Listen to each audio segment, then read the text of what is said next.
Terjadi kisah di Riyadh, seorang ibu, kisah nyata di Saudi. Ini di Riyadh ini sudah masyhur ceritanya nih. Antara seorang ibu dengan seorang TKW dari Indonesia. Ada satu ibu sudah divonis di Saudi, operasi kanker dia terakhir sebulan lagi. Kalau tidak berhasil, dianggap sudah mati dari sisi medis. Ini keberhasilannya kecil sekali, 10%, 90% mati orang ini. Sebulan lagi menurut ilmu medis. 3 hari setelah divonis begitu sama dokter, sebulan lagi operasi terakhir, datang pembantunya dari Indonesia. Seminggu pembantu itu kerja, bagus sekali kerjanya. Masya Allah bersihin rumah, masak segala. Tuan rumahnya ini senang. Tapi selama dia kerja seminggu, ada satu perilaku TKW ini, pembantu ini, yang selalu membuat tuannya mau nanya sama dia tapi nggak enak. Akhirnya setelah seminggu itu ditanya, ternyata dia kalau siang hari, habis selesaikan kerjaan semua, habis siapin makan, dia masuk kamar mandi, lama di kamar mandi pembantu ini. Nggak tahu buat apa gitu. Pas dia keluar dari kamar mandi, setelah seminggu ditanya sama majikannya, maaf saya mau tanya, kenapa kamu ini setiap masuk kamar mandi, lama, ngapain? Langsung nangis tiba-tiba TKW itu menangis, pembantu itu menangis.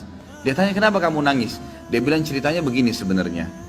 Sebelum saya berangkat ke Saudi di Riyadh ini, 12 hari sebelumnya saya baru melahirkan. Dan saya punya bayi di Indonesia. Saya lagi susuin. Nah saya tinggalkan karena keadaan ekonomi. Terpaksa saya tinggalkan. Visa sudah keluar, saya melahirkan, saya berangkat. Nah saya masuk kamar mandi ini, saya keluarin air susu saya. Karena kalau tidak payudara saya sakit.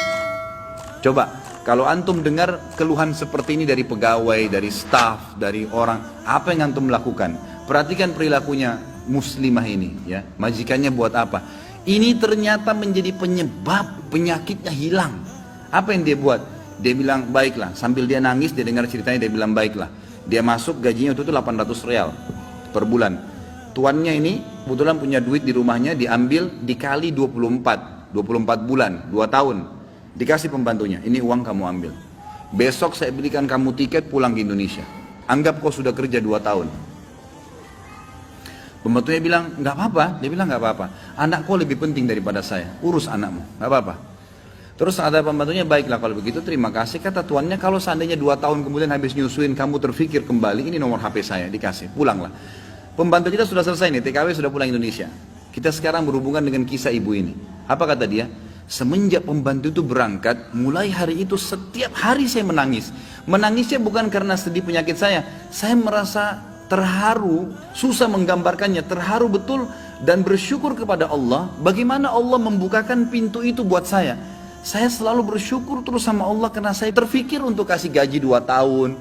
Mungkin kalau terjadi pada kita, kita bilang, baiklah kamu pulang aja minimal. Pernah gak antum terfikir kasih gajinya lengkap semua? Dia bilang saya terharu kenapa saya bisa lakukan itu. Dan saya selalu bersyukur sama Allah. Saya bisa lakukan sementara memang ini ada vonis mati dekat lagi secara medis. Dia bilang tiap hari saya menangis. Dan setiap kali saya menangis saya merasa ada satu kepuasan dan keadaan saya lebih baik.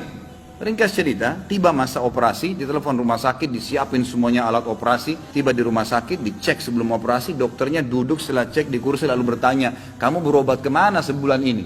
Kata ibunya, saya nggak berobat kemana-mana. Kamu tahu nggak? Kanker kamu nggak ada. Sedikit pun nggak ada. Akarnya nggak ada. Sembuh total. Nggak ada, nggak mungkin terjadi secara medis. Ibu itu tersenyum lalu mengatakan, kalau betul apa yang dokter ucapkan, itu karena sedekah saya. Diceritain sama dia ceritanya. Begini. Dokternya jadi nangis. Dokternya bilang apa? Subhanallah, yang telah membukakan mata hati saya, ternyata yang menyembuhkan bukan obat sama dokter. Tapi siapa? Allah subhanahu wa ta'ala. Ambil pelajaran ikhwas sekalian. Ternyata amal-amal soleh itu bisa membuat kita keluar dari masalah. Abdullah bin Umar dan Abdullah bin Abbas radhiyallahu anhum ajma'in, itu kalau beliau sedang menghadapi masalah dan tidak pecah, beliau keluar cari orang miskin dan sedekah. Keluar bertawassul dengan amal soleh. Seperti itulah. Mungkin sampai situ dulu, mudah-mudahan apa yang kita bahas bermanfaat dan menjadi tambahan ilmu buat kita. Assalamualaikum warahmatullahi wabarakatuh.